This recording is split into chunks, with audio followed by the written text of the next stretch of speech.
आने दो, मैं तुमसे माफी मांगती हूँ। मरेगी तो तू आज ही। तेरी मौत आज मेरे हाथों लिखी है। प्रीति अपने माता पिता की इकलौती संतान थी। वह एक गांव में रहती थी और उसके पास 3 गैया थी, जिसका नाम यमुना, जमुना और सरस्वती था। उसके पिता एक छोटी सी दुकान चलाते थे। उनका अच्छे से गुजारा हो रहा था। एक दिन प्रीति का सिलेक्शन शहर के कॉलेज में हो जाता है और वह कहती है कि मैं अपनी गैयों और आप दोनों को छोड़ के कहीं नहीं जाऊंगी। लेकिन उसके पिताजी कहते हैं, अरे बेटा, पढ़ने के लिए तो जाना ही होगा। तेरा एडमिशन जो हो गया है। वह बुझे मन से वहां चली तो जाती है।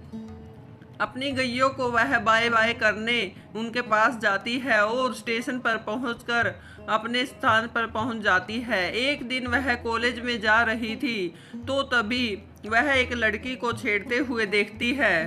कुछ गुंडे उसका दुपट्टा छीन रहे थे।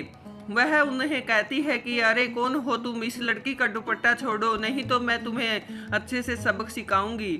वह रघु नाम का एक बदमाश था जो अपने दोस्तों के साथ रहता और ऐसे ही लड़कियों को तंग किया करता था।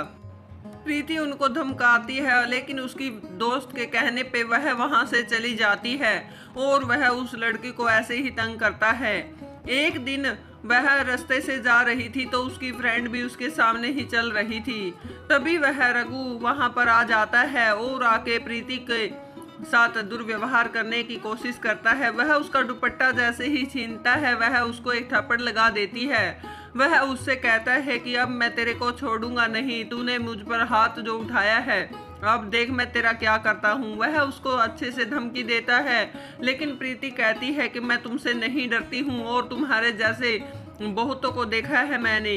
वह उसको चेतावनी देकर वहां से चला जाता है और कहता है कि मैं एक दिन जरूर आऊंगा तेरे को सबक सिखाने।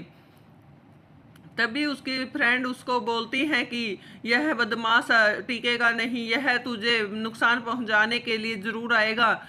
हम तो कहते हैं प्रीति तू गांव में चली जा और कुछ दिनों के लिए वहीं पे रहना, जब तक मामला शांत नहीं हो जाता। जब मामला शांत हो जाएगा तो हम तुम्हें यहाँ बुला लेंगे। प्रीति को भी उनकी बात अच्छी लगती है और वह गांव के लिए निकल जाती है। अगले दिन रघु बदमाश उसको ढूंढते हुए उसके कमरे पे भी आ जाता है और उसकी फ्रेंड को धमकाता है, डराता है और उन्हें मारता भी है।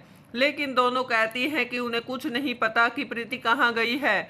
वह तो उसी रात से गायब है और कहीं चली गई है। वह उनको कहता है कि तुम दोनों जरूर जानती हो और अगर तुम्हारे पास वह दोबारा वापस आई तो तुम हमें जरूर बताओगी। लेकिन उनके गिड़गिड़ाने पर भी वो दोनों बदमाश उन्हें छोड़ते नहीं हैं। लेकिन तभी एक चमत्कार होता है और एक चक्कर से 2-3 गायें वहां पर आ जाती हैं और तीनों गुंडों को मार मार के लाल बना देती हैं और वहां से भगा देती हैं और गायब हो जाती हैं। वह कहते हैं कि आज तो हम जा रहे हैं लेकिन आएंगे जरूर। उधर प्रीति अपने गांव पहुंच जाती है और जाकर उसे पता चलता है कि उसकी तीनों गायें मर चुकी हैं। वह अपने माता पिता से कहती है कि आप लोगों ने मुझे क्यों नहीं बताया कि मेरी गायें मर चुकी हैं। मैंने उन्हें कितना प्यार किया है और आप लोगों को तो पता ही है कि वो मेरी कितनी मदद करती थी और मुझसे कितना प्यार करती थी। मैं अब उनके बिना कैसे रहूंगी, आप लोगों ने मुझे बताया भी नहीं। उसके माता पिता कहते हैं, बेटा, हमने इसीलिए नहीं बताया कि तू परेशान होती और अपनी पढ़ाई पे अच्छे से ध्यान नहीं दे पाती थी। प्रीति को वह अच्छे से समझाते हैं और चुप करा देते हैं। लेकिन प्रीति को तीनों गैया की बहुत याद आती है और गैयों के तबेले में जाकर उन्हें याद करने लगती है और रोने लगती है। उसको उन तीनों की बहुत याद आती थी। वह उसकी बहुत मदद करती थी। वह मिट्टी की 3 बहुत ही खूबसूरत गायें बना देती है और उनको वहीं पे रख के मार्केट के लिए निकल जाती है। तभी रघु बदमाश वहां आ जाता है और उसको देख लेता है और कहता है कि अब इसे सबक सिखाएंगे, मिल ही गई, आखिर गायब भी कहाँ होती। तो वह उसको सबक सिखाने का प्लान बनाते हैं कि इसको अब वह छोड़ेंगे नहीं और जो चाहे वो इसके साथ करेंगे। सभी लोग उसके कहते हैं कि हम भी उसके साथ थोड़े से मज़े लेना चाहते हैं। तो एक दिन बारिश हो रही थी। प्रीति को याद आता है कि उसकी तीनों गैया खिड़की के अंदर रखी हुई हैं। तो वह वहां से भागकर उनको वहां से उठाने के लिए जाती है। तीनों को वह खिड़की से उठाकर नीचे रखती है, तो तभी वह बदमाशों को देखती है और वो वहां पर उसको घेर के खड़े थे और उसे कहते हैं कि अब देख तेरा क्या हाल करते हैं, तूने हमें थप्पड़ मारा था ना, उसका बदला देख अब तेरे से कैसे लिया जाएगा। वह उनसे काफी मिन्नत करती है और रोने लग जाती है। वह उसका पैर खींचकर उसको गिरा देते हैं। तीनों गैया भी वहां पर गिर जाती है। वह उनसे हाथ जोड़ के माफी मांगती, लेकिन वह उसको कहते हैं कि हम तेरे को अब नहीं छोड़ेंगे और जो सलूक करना चाहे वो तेरे साथ करेंगे। लेकिन तभी वहां से आवाज आती है कि इस लड़की को छोड़ दो, ये मेरी बेटी है और हम तुझे इसको नुकसान नहीं पहुंचाने देंगे। तो रघु कहता है कि हो कौन तुम, सामने आओ।